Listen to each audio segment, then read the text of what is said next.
Okay, let's take a look at section 10.3, which is entitled Solving Equations Quadratic in Form. Okay. Recall that the standard form of a quadratic equation is ax squared plus bx plus c equals 0, where a, b, and c are real numbers and a doesn't equal 0. In fact, when I give equations like this, a, b, and c are rational numbers even. So what is an equation in quadratic form? Well, in general, if a substitution u transforms an equation into this form, au squared plus bu plus c equals 0. Once again, a, b, and c are real numbers. A can't equal 0. If it transforms it into this form, then the original equation is in quadratic form. Here are some examples. This equation here is in quadratic form because if I make the appropriate substitution, I can transform it into a quadratic equation with u in it looking like this. What I look for is I look for the two terms. Once I've simplified it and put it in standard form with 0 on this side, I look for two terms with variables in them, and I look for one of the exponents to be double the other. Notice exponent of 4, exponent of 2. If I double the 2, I get a 4. So the substitution I'm going to make, I'm going to let u equal the variable raised to the smaller power, x squared. So I'm going to let u equal x squared. Now, then I could rewrite this equation like this. Since 4 is double 2, 2 times 2, x to the fourth could be written as x squared squared minus that x squared minus 6 equals 0. Then if I make the substitution, putting a u everywhere there's an x squared. Here's an x squared, so I put a u there, so I get u squared minus u squared, putting the u there, minus 6 equals 0. Notice now it is a quadratic equation with the variable u. Another way to substitute in is if you pick u to be x squared, square the u. U squared equals, since u is x squared, square both sides. U squared equals x squared squared. Multiply the exponents together, you get x to the fourth. Now if you do that, you can put the u right there, because x to the fourth is u squared. Put a u squared right there. Minus u, which is the x squared. See, if x to the fourth is u squared, just put the u right there, or the u squared, and then put the u here, minus 6 equals 0. But we get either way, we get that. Here's another example. Now, it's not, the base isn't just one term, but so what? Look at this exponent is 1. It won't be written. And this one's 2. This one's double that one. So it's in quadratic form. Let u equal the base with the smaller exponent. U equals y squared plus 3 to the first power. Then, to substitute in, this one's easy. I just put u because it's just 2 and 1, the exponents. So in place of the y squared plus 3, I put u. I put a u there. So that would give me u squared. When I substitute the u for the y squared plus 3, I still have that exponent of 2, u squared, minus 2 times u, substituting the u in there, minus 8 equals 0. Then we have a quadratic equation in terms of u. Okay, and then I'll show you what to do. We'll solve it. We're going to solve the quadratic equation we get, and then substitute the original variable back in and solve for that. Here's another example. Notice this is also a radical equation. You could isolate this term right here with the radical in it on both sides, square both sides and solve. And then you'd have to check your answer because you squared both sides of the equation to solve it. But we could treat it as a radical equation and solve it that way. But it's also an equation in quadratic form. To see that more clearly, let's write the square root of x as x to the 1/2. I replaced it with that. Now look at the exponents. One of them is 1/2. Multiply 1/2 times 2, I get the 1. If I multiply the smaller exponent by 2, I get the bigger exponent. That means it's in quadratic form. So I'm going to let u equal x to the smaller exponent, x to the 1/2. And then, again, I can kind of approach it two ways. I could write this 3 times x to the first power as 3 times x to the 1/2 squared. You know, this exponent, x to this exponent squared will give me that one, because I multiply the 1/2 and the 2 together. Minus 5 times x to the 1/2 minus 2 equals 0. And then put the u in place of the x to the 1/2 here and here, resulting in 3u squared minus 5u minus 2 equals 0. Quadratic equation in terms of u. Another way to approach it is pick u to be x to the 1/2 again, the variable to the smaller exponent. Then square both sides of this. Square this side, you get u squared. Square x to the 1/2, you get x to the 1/2 squared. 1/2 times 2 is 1. So in place of the u, in place of x to the 1/2, I'm going to put u. And in place of the x, I'm going to put u squared. If I do that, see, right here, the x to the first power, I'll put the u squared. And in place of x to the 1/2, I'll put u. Again, we'll end up with this. Same thing we got before. Quadratic equation in u. Here's another example. Let me erase this so you don't see that yet. Okay, so look at the exponents. -1 multiplied by 2, -2. Quadratic form. Just two terms with variables in them and then a constant. But, okay, let's put the 8 on the other side. So subtract 8 from both sides. And we get this. 3z to the -2 minus 10z to the -1 minus 8 equals 0. Let u equal the z to the smaller exponent, or smaller in absolute value. Smaller in absolute value. If you're positive, it's a smaller one. You want you want u equal to the z to the power, the one with the power, that when you double this exponent, you get the other one. Notice 2 times -1 is -2. So u equals z to the -1. Then, again, you can look at it two ways.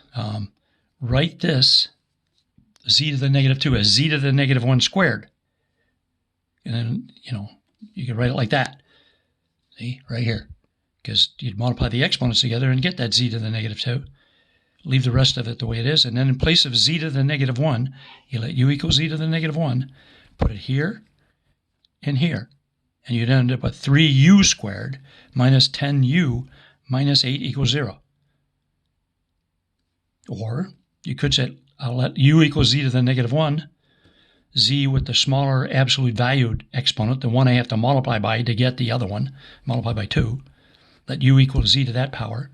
Then square both sides. Square this side, u squared. Square this side, z to the -1 squared. Multiply the exponents together, you get z to the -2. Then if you do it this way, then in place of z to the -1, you put a u right there. In place of z to the -2, you put the u squared right there, and you'll get this again. One more example of an equation in quadratic form. Here's one. N to the 2/3 minus 4 times n to the 1/3 minus 21 equals 0. Look at the exponents. 1/3, double 1/3, you get 2/3. Okay? Quadratic form. So let u equal n to the 1/3. The exponent I have to double n to that power to get the other exponent. And then two ways to look at it again. One, this one you can write, this equation, you can write n to the 2/3 as n to the 1/3 squared.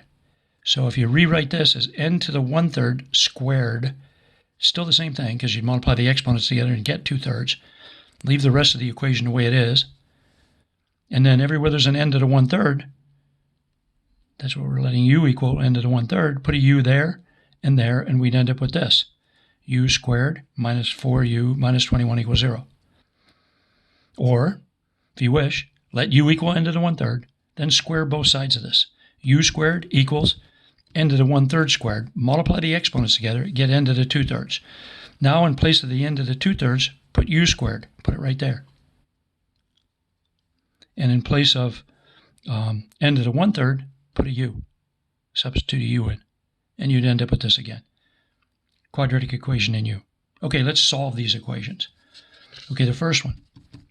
X to the 4th minus x squared minus 6 equals 0. Let's solve that one.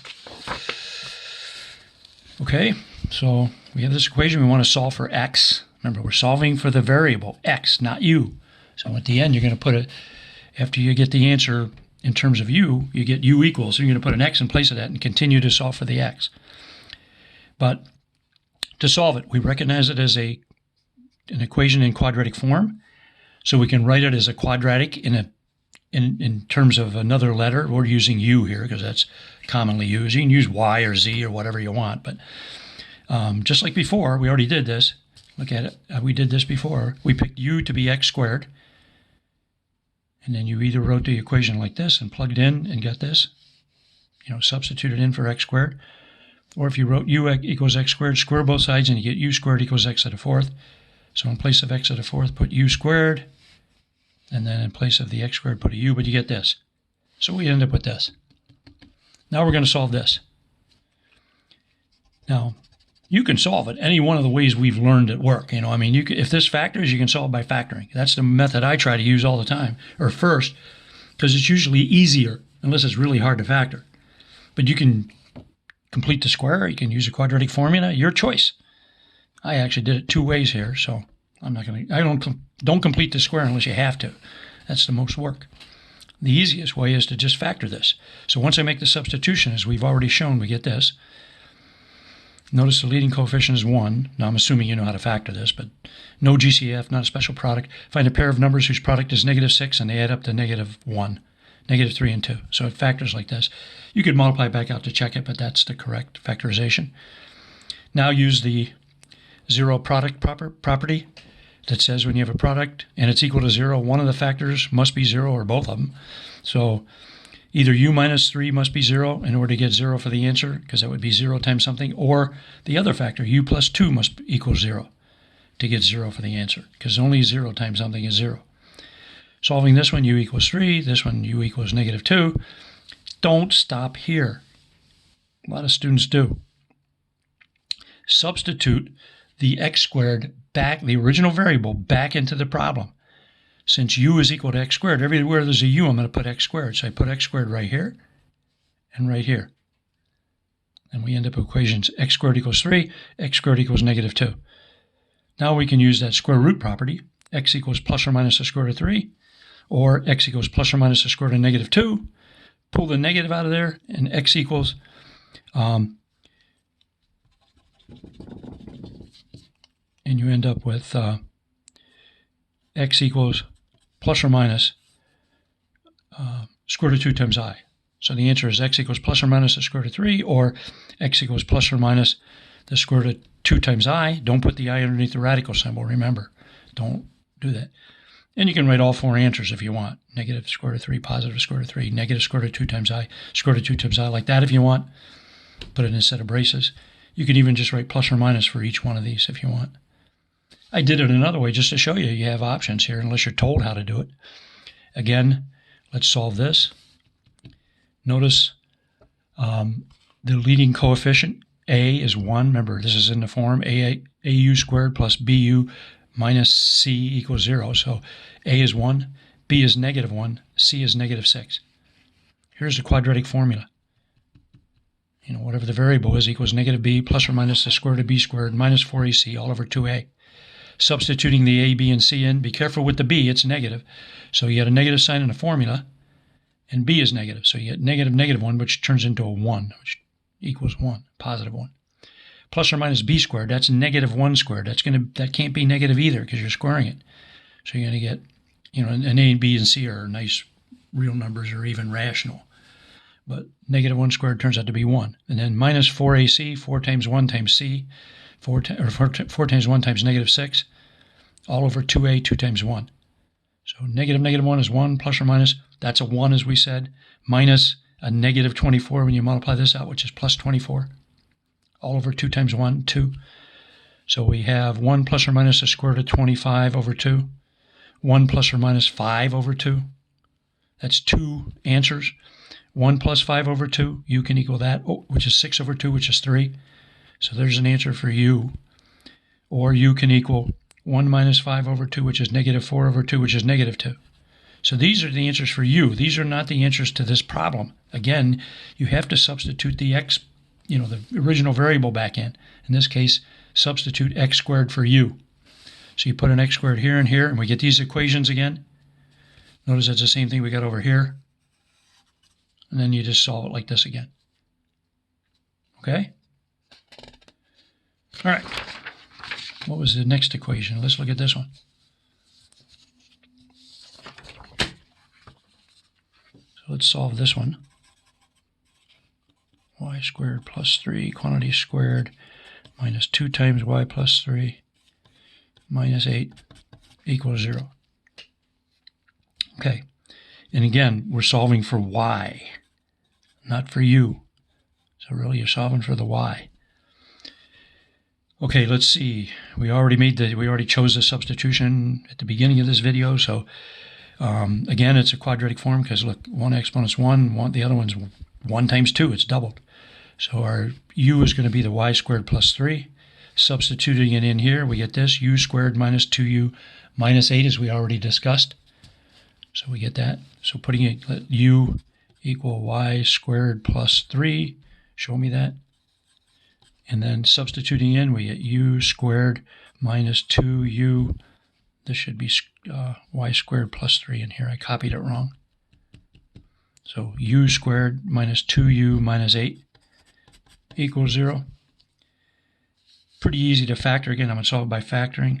If you want to solve it by completing the square quadratic formula, you're welcome to do so unless you're told to do it a certain way.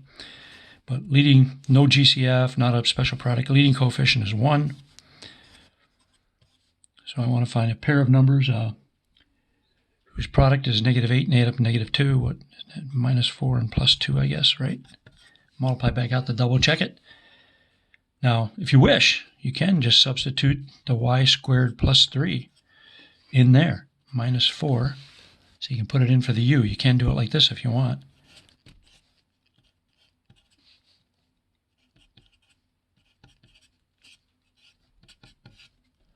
All I did is put where the u's are, I put the y's back in. I can solve either one of these. It doesn't matter. If I solve this one, I'd say, okay, here's a product equals 0. Use the 0 product property again. So u minus 4 must equal 0, or u plus 2 must equal 0. So u must equal 4, or u must equal -2. Now, don't stop there again. Remember, you're solving for y. So the u is y squared plus 3. Substitute it back in. Y squared plus 3 equals 4, or y squared plus 3 equals -2. Subtracting 3 from both sides, y squared equals 1. I'm assuming you could do that without me showing you all the work. And then, or y squared equals, subtracting 3 from both sides, -5. Use the square root property again. Y equals plus or minus the square root of 1, or plus or minus 1, or y squared, or y, applying the square root property, equals plus or minus the square root of -5. Pull the negative out of there, and we get y equals plus or minus I times the square root of 5, or square root of 5 times I. Remember, I told you before, you can put the I in front, but don't draw the, if you put it behind, don't draw the absolute value symbol or sign over the I. It doesn't belong underneath the radical symbol. Okay, so y equals plus or minus 1, or y equals plus or minus the square root of 5 times I. You can list them all like I did before and set notation if you want. I can leave it like that, but whatever. Even if you did this, see if you put right here, if you substituted back in here for the u, put the y squared plus 3 back in, you'd get this. It's still a product. In fact, let's even simplify it. Look, it's y squared plus 3 minus 4. That's minus 1 times y squared plus 5. 3 and 2 are 5. Equals 0. The zero factor property says one of those, we have a product, equals 0. So either y squared minus 1 must equal 0, or y squared plus 5 must equal 0. Add 1 to both sides, y squared equals 1, or y squared, subtracting 5 from both sides, equals -5. Notice this, same as that. And then you just do the rest of this and get this answer right here. Okay? But that's that one. By the way, checking your answers is a good idea. But these, if you did it right, it's okay. What you worry about, again, and just like we worried about when we solved rational equations, we couldn't get an answer that created a division by 0, that made a denominator 0. That's not allowed. So we had to, if we got an answer like that, we rejected the answer. We threw it away because it's not a valid answer. But we had to check answers when we were solving rational equations. When you solve radical equations, if in the course of solving it, you end up squaring or raising to the 4th power or 6th power, an even power, which means you had a square root or a 4th root or a 6th root in the original problem, you've got to be careful. You can get extraneous solutions again, so you have to check them. Here, as long as if we don't, I guess, but anyway, for our problems, only worry about if you have to raise to an even power again. If I did everything right, these should be the answers. You can check them. That'd be a good idea, but if I did everything right, I should be okay. But if I have to square or raise to a 4th power, any even power in the course of solving the problem, again, we have to check the answers because we could get extraneous solutions, and I kind of explained why in a previous video. Okay, that was that one. What's the next one? Here's a radical equation. So we're going to have to check this one. Now this, so solve 3x minus 5 times the square root of x minus 2 equals 0. Now, again, you're solving, I might just say solve, but you're solving for the x, not any variable you use to substitute here. Okay, now it was in quadratic form because we could write it like this. X squared of x is x to the 1/2. And if you double 1/2, you get 1, this exponent. We made the substitution and we ended up with this. Now, we already went over it, so we could, upon choosing u to equal the square root of x, or x to the 1/2, same thing, we ended up with this. 3u squared minus 5u minus 2 equals 0. Let's solve this one. Again, you can use quadratic formula if you wanted. You could even complete the square, which would be harder, but you could. Or you can factor if it factors. Let's see if it factors. First of all, there's no GCF. It's one with the leading coefficient 3. Okay, so we either use trial and error or we use that grouping method. Let's just see if we can kind of trial and error it. Can't say that, but use trial and error. Since 3 is prime, if it factors, I'm going to have 3u, and u is my first term in each of the binomials. Now I want to end up with negative 5 in the middle. Notice 2 is prime, so I can only put 2 and 1 here. 2 times 3 is 6. 1 times u is 5. So if I make this a negative, that'll give me negative 6u. Make this a plus, it'll give me plus 1u, and I'll get the negative 2 when I multiply last times last. So it factors like that. So setting each factor equal to 0 using the 0 product property again. 3u plus 1 would have to be 0 in order for this product to be 0, or u minus 2 would have to equal 0. Solving this one, subtract 1 from both sides. 3u equals negative 1, divide by 3. Whoops. Divide by 3 on both sides, so u equals negative 1/3, or just, whoops, what do I have here? Whoops, I wrote this in a crazy way here. U minus 2 equals 0. That's what that's supposed to be. I had an equal sign there. Okay, add 2 to both sides, or u equals 2. Now don't write this down. Remember, the original problem had the variable x, so we got to solve for x.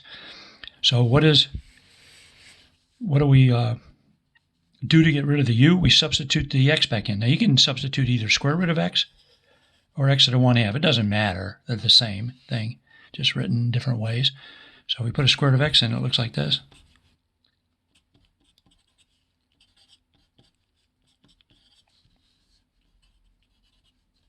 If you put x to the 1/2, this would be, this one would be x to the 1/2, for example, equals negative 1/3.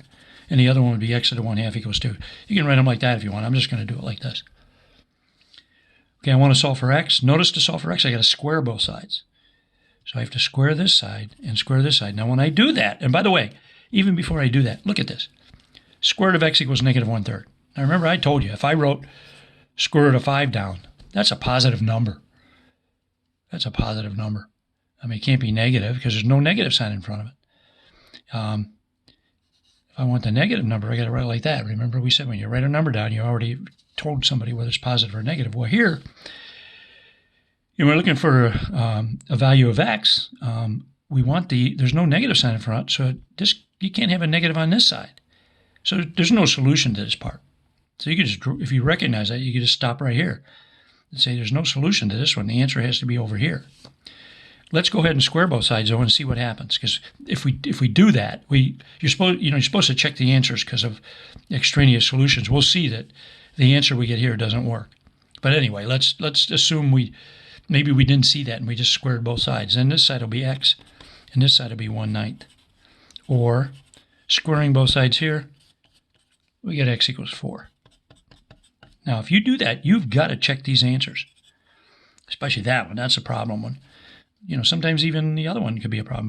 But here's the original problem. So let's check x equals 1/9 in the original equation.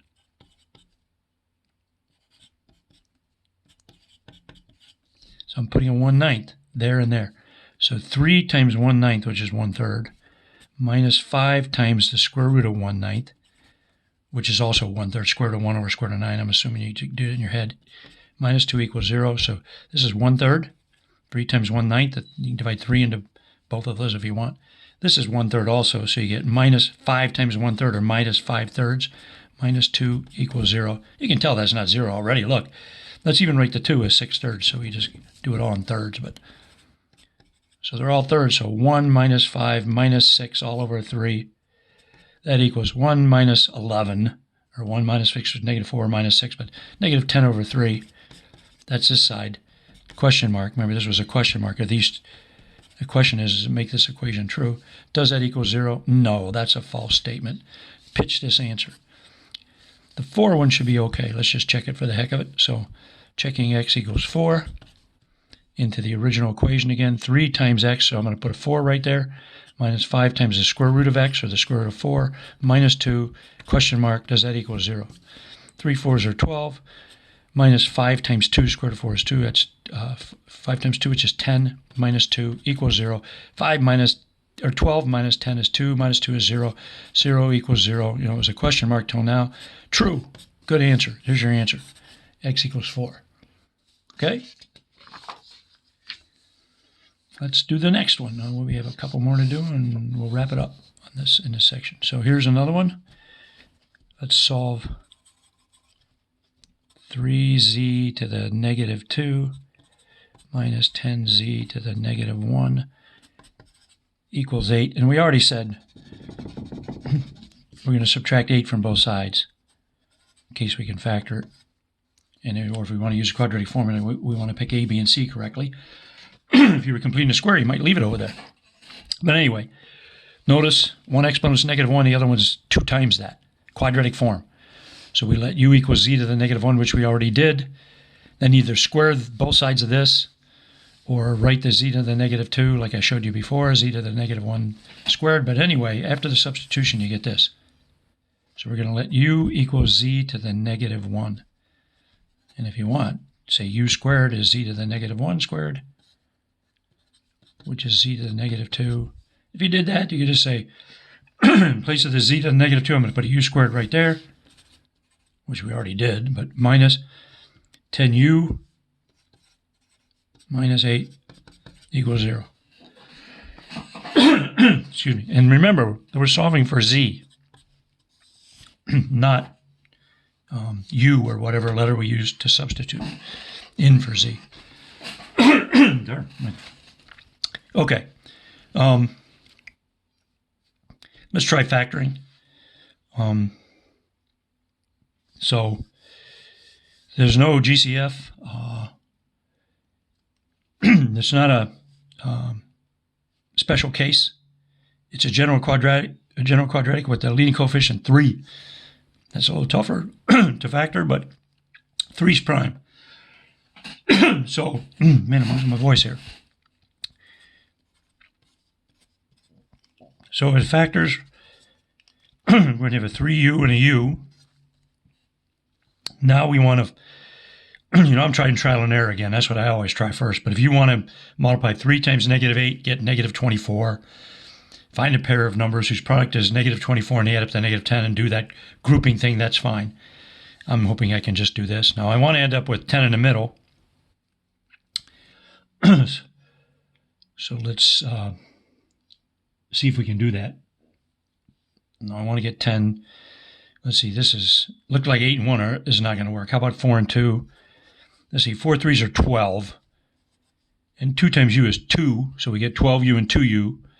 I want a negative 10, so if I make this a minus sign and this a plus, outside would be negative 12u and inside is plus 2. It's a minus 10u, and last times last is negative 8. So there's a factorization of it. And again, if you wish, put z to the negative 1 back into this problem right now and solve for z, or just solve for u, which I've usually been doing here. So let's just set each factor equal to 0 using the zero product property again.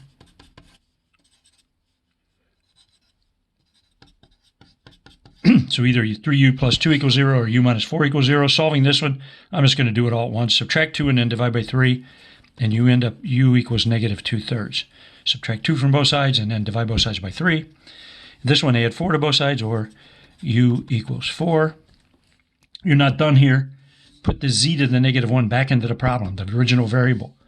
So z to the negative 1, which is 1 over z, you can write it either way, equals negative 2/3.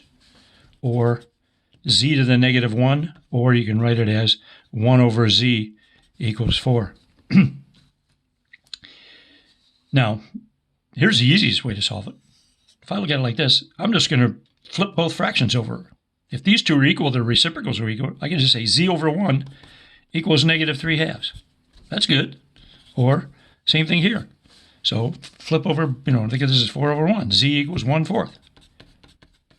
Okay, those are the two answers. Now, if you also could do this, see this one? Multiply both sides by 3z. So 3z times 1 over z equals 3z times negative 2/3. On this side, the z's divide out. Over here, the 3's divide out. So we end up with 3 equals negative 2z. Divide both sides by negative 2.